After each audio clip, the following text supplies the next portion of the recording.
Hey guys, Garrett Goodwin here. I play drums for Carrie Underwood, and you are watching DrumChats TV.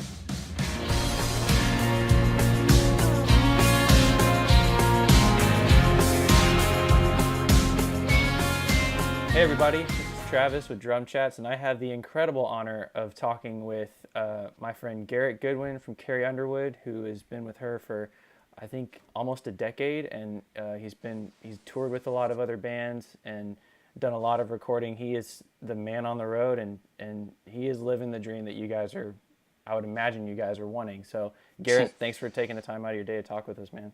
Yeah, man. Thanks for having me. I look forward to it. It's been a long time coming for us. So Yeah, yeah, man. yeah. Like, and you and I know Garrett. You were you were actually the pioneer, one of the pioneers that got Drum Chats going back when it was, we called it Drum Talks, and we had you down for a clinic for a couple guys down here at a church, and one thing led to another, and now Drum Chats is where it is today. But we haven't gotten an actual on-screen interview with you, and so, like you said, it's a long time coming. So finally making it happen. Yeah, man. I'm pumped. I'm pumped.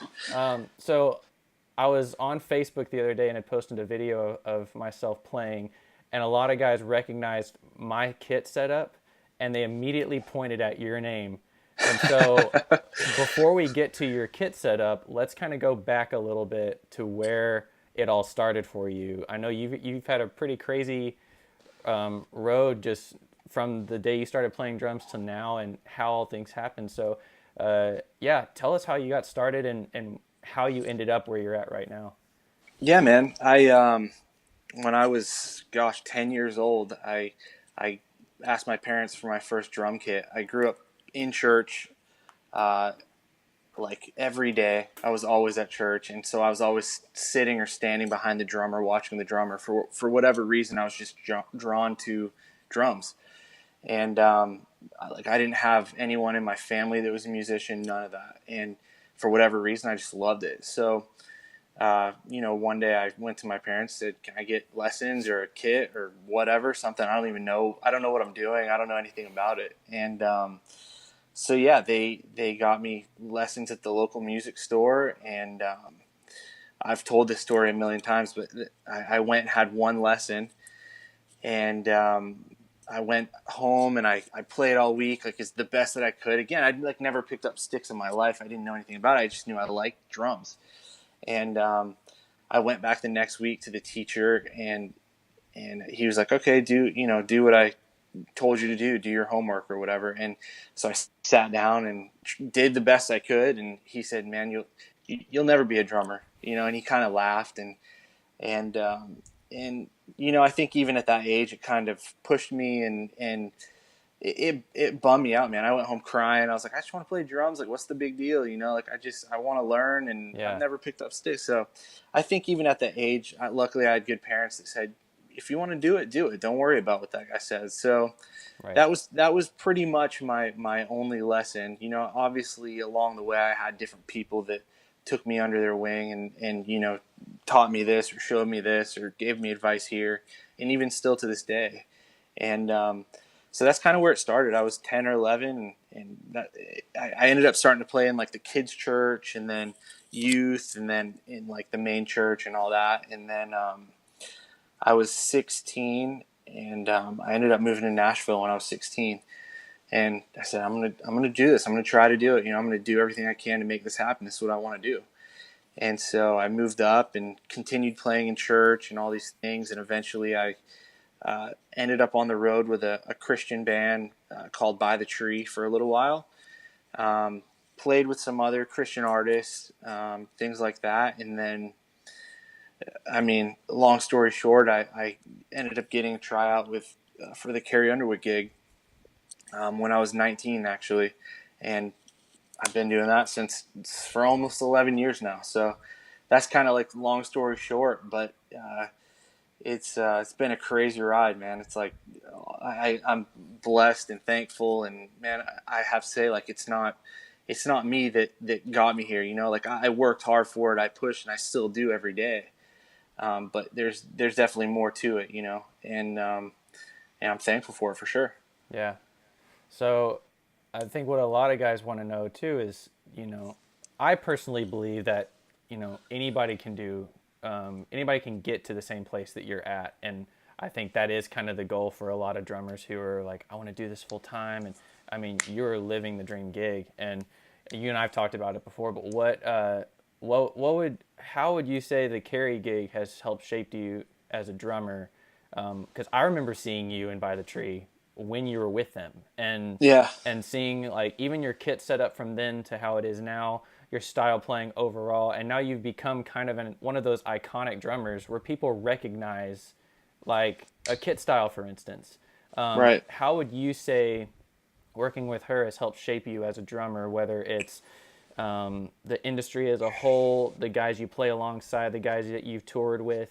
How would you say that being in the position that you're in right now, how has that shaped you as a drummer versus before you were with Carrie?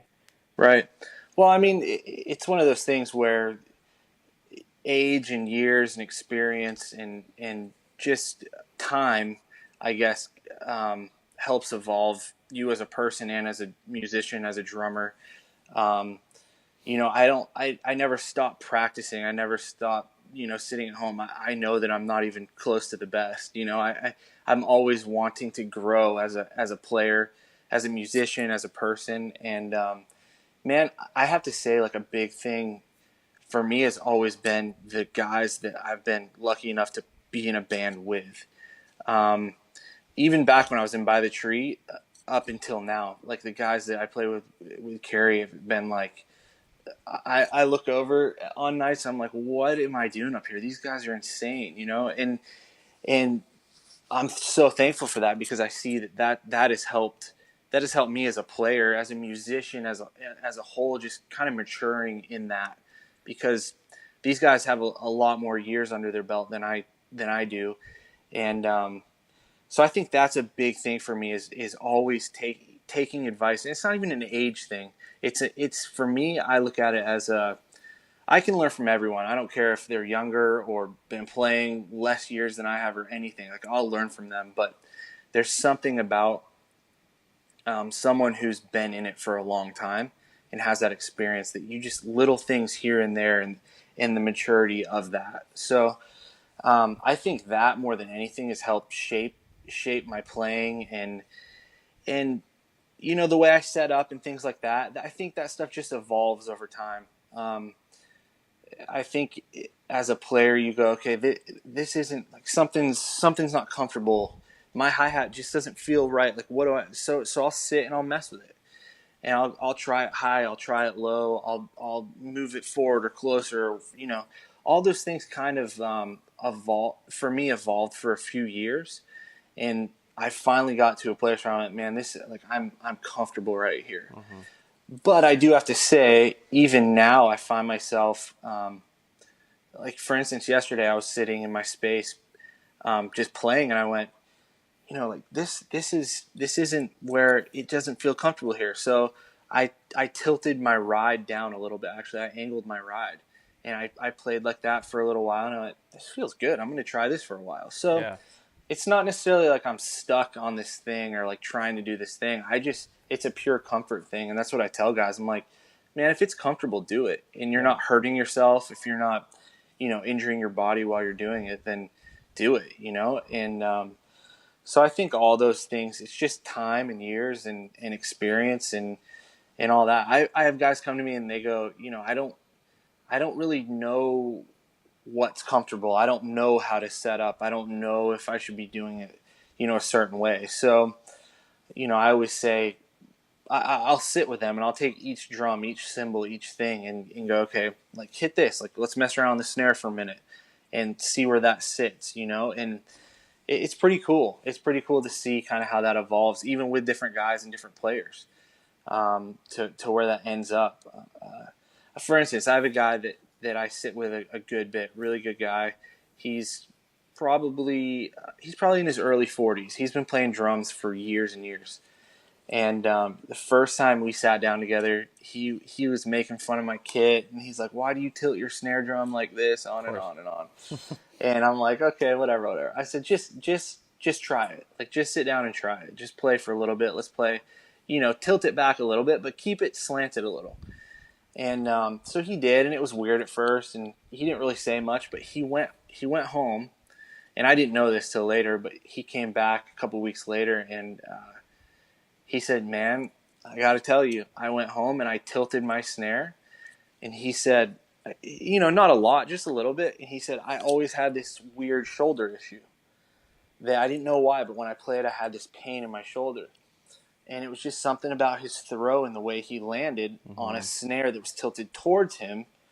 And so he tilted his snare away, and he's like, I haven't had shoulder pain since. I actually talked to him last week. He's like, and this has been 6-8 months, and he's like, I haven't had it since. Nice. And so it's those little things that you kind of discover and go, man, I'm not feeling good. Like, what do I need to try to change?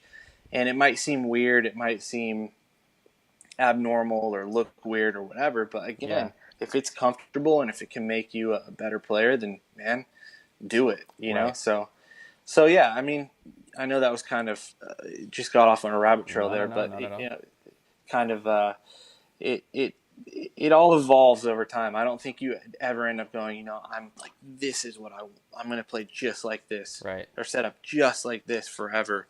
Yeah. So yeah, man. Yeah. No, I remember seeing your kit before you and I got to know each other. We've known each other for a little bit, and whenever I got you down here for this clinic, we had the kit set up fairly close to the way that you have it, and I was like, okay, I'm gonna play with this coming Sunday and see how it feels.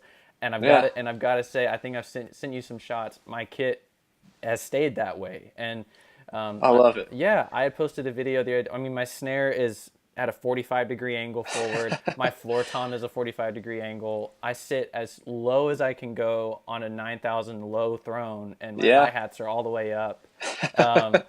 And that's awesome. I mean, it may be extreme from what you've got, but it's helped me as a better player be better and be more comfortable and be like, okay, this looks ridiculous. How does this work? But then I remember you telling me too that you tilted your snare and your floor tom because it always felt flat to you. Right.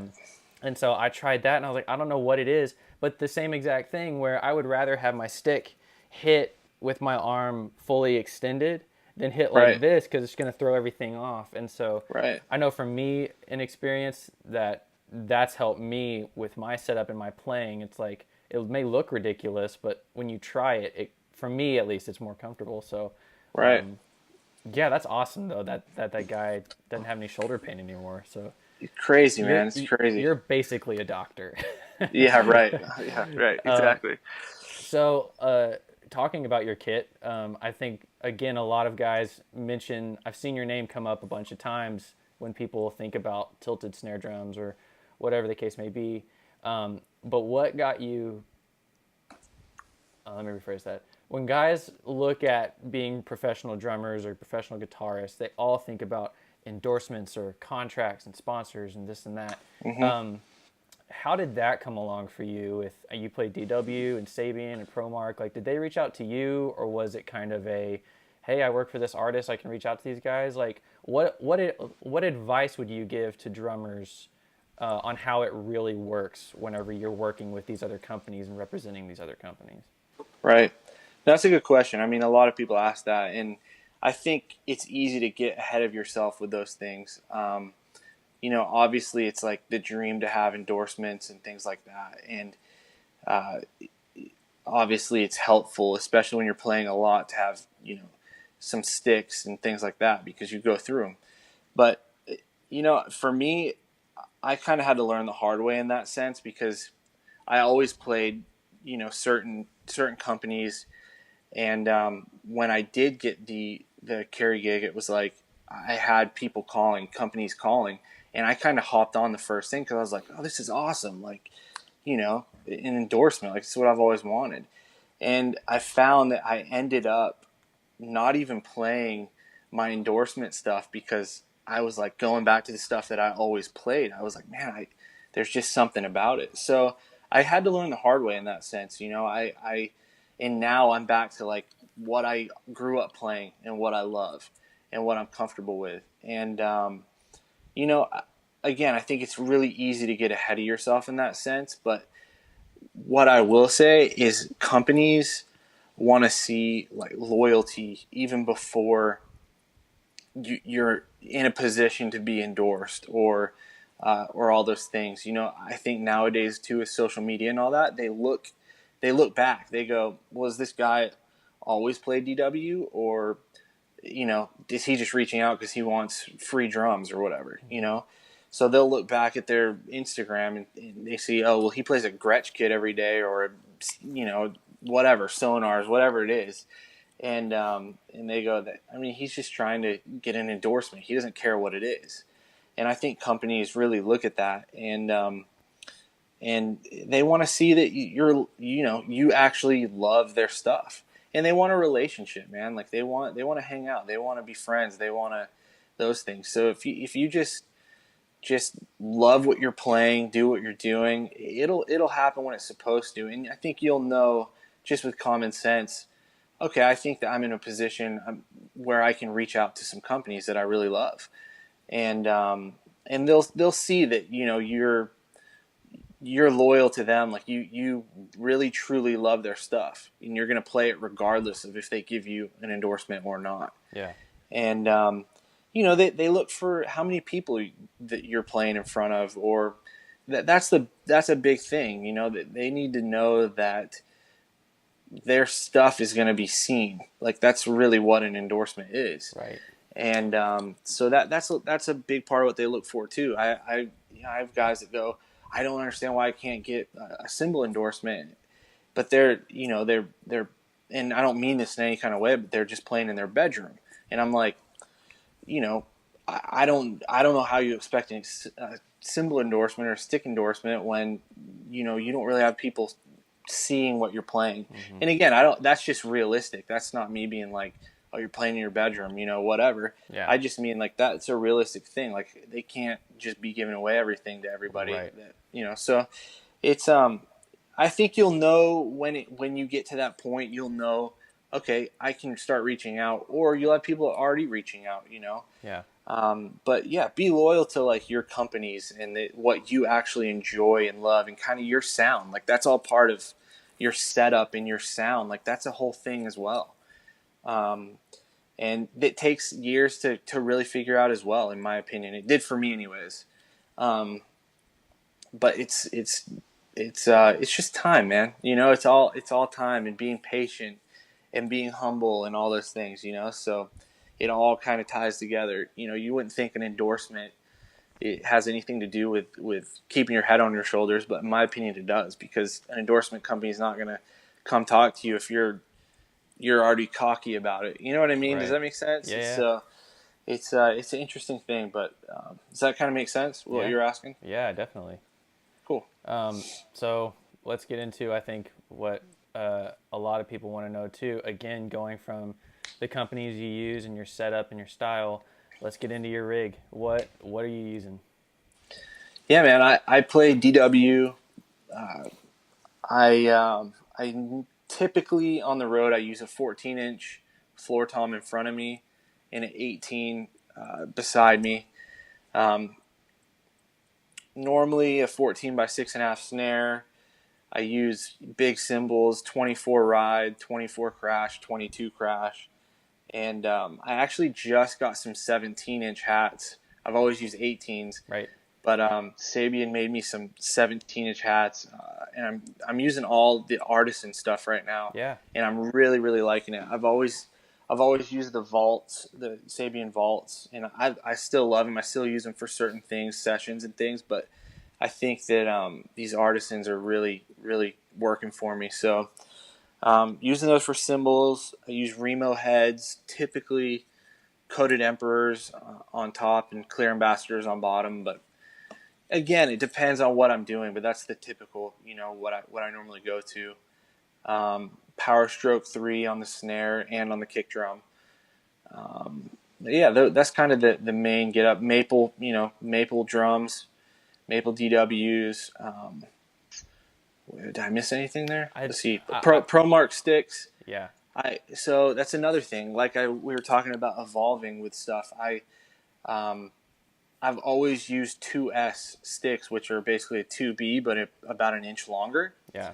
And they're big. They're real big. Yep. And I've recently, I got some 747Bs, which are basically a 5B, but about an inch longer. Yeah. And so I kind of rotate. Even during a show, I'll switch out.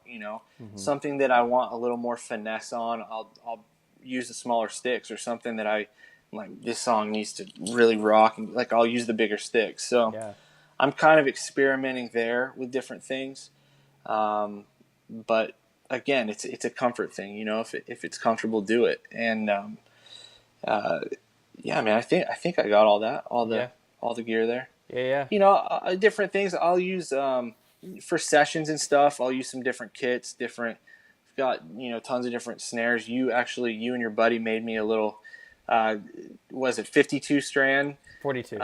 42 strand Yeah. for a little popcorn snare, man. I used that the other day on a session, and I awesome. loved it. So, it's figuring out this is something we could talk about for hours, but figuring out what works for a session, for a certain song, Right. even specifically.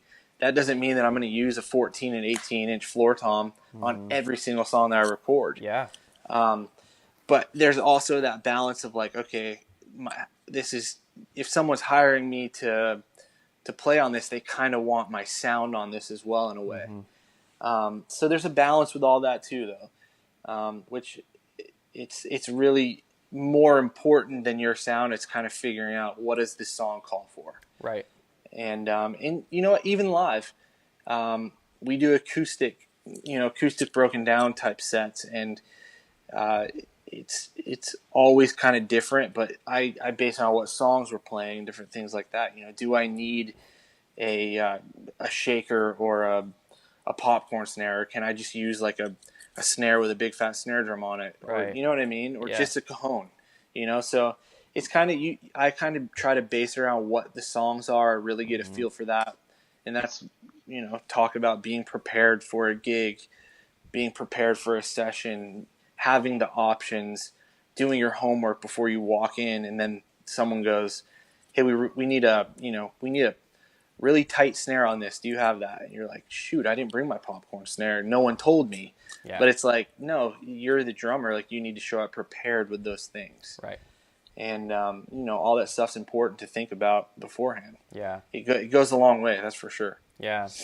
Yeah. I was talking with Matt Noveski the other day from Blue October, and he's one of the co-runners of Orb Recording Studios here in Austin. And he said the same exact thing. He was like, when we've got guys coming in, the drummers who show up prepared with multiple options, whether it's snare drums or cymbals or whatever it might be, that they stick out above the rest, where that producer knows that they can be dependable and be like, hey, I love your snare drum, but we need a different one. Okay, I've got this one, I can tune it up, and that kind of thing. And I've seen your studio. I came out there earlier this year, and I thought about it when you mentioned sticks. I took a pair of yours, and I had never seen the 2S's, and I was like, what in the world? Like, and I play big sticks, but I'd never played a 2S. But I've seen your studio, and it is a drummer's haven, because you've got multiple kits, multiple different options of cymbals, different mics, different drums. Are you typically recording in that space there in Nashville, or are you I know you kind of go all over the place, but if you're doing session work, are you doing it at home so you can have access to all your stuff, or do you usually, is it kind of a balance, like where you take some here or you stay at home one day? Yeah, it's half and half. I mean, half the sessions I do at my place, people will just send me stuff, and I'll record it, kind of on my own time. And, sometimes I'll have, full sessions at my place where everybody comes over and we record all together as a band. But then there's half the stuff where, I'll get called in for a session to go to a specific studio in town, or, whatever that might be. So sometimes they'll have gear at those studios, but I still, I'll make sure, see what they have, and then I will bring any odd things, any little things that I'm like, man, they're probably not going to have anything like this. Or I have a box just full of like percussion stuff that I take always, and it just has everything in it. It has all different big fat snare drums, and like 10 different kinds of shakers, and 10 different kinds of tambourines, and just like all that random stuff. So I always have that. I always take that. And I have like my go-to snares, like a couple snares that I always have with me because they seem to work for a lot of things. But I'll take some different options because you never know, man. You never know what the producer might say. Hey, I really want this sound on this song. Do you have something for that? So it's kind of a balance. Obviously, it makes it easier when I can do it at my place because I can kind of do it on my own time, and also on top of that, uh, you know, do it do it uh,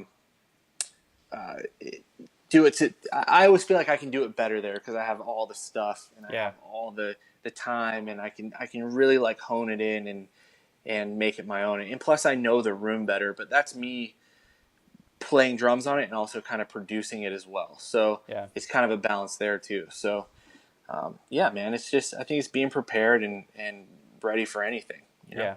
Awesome.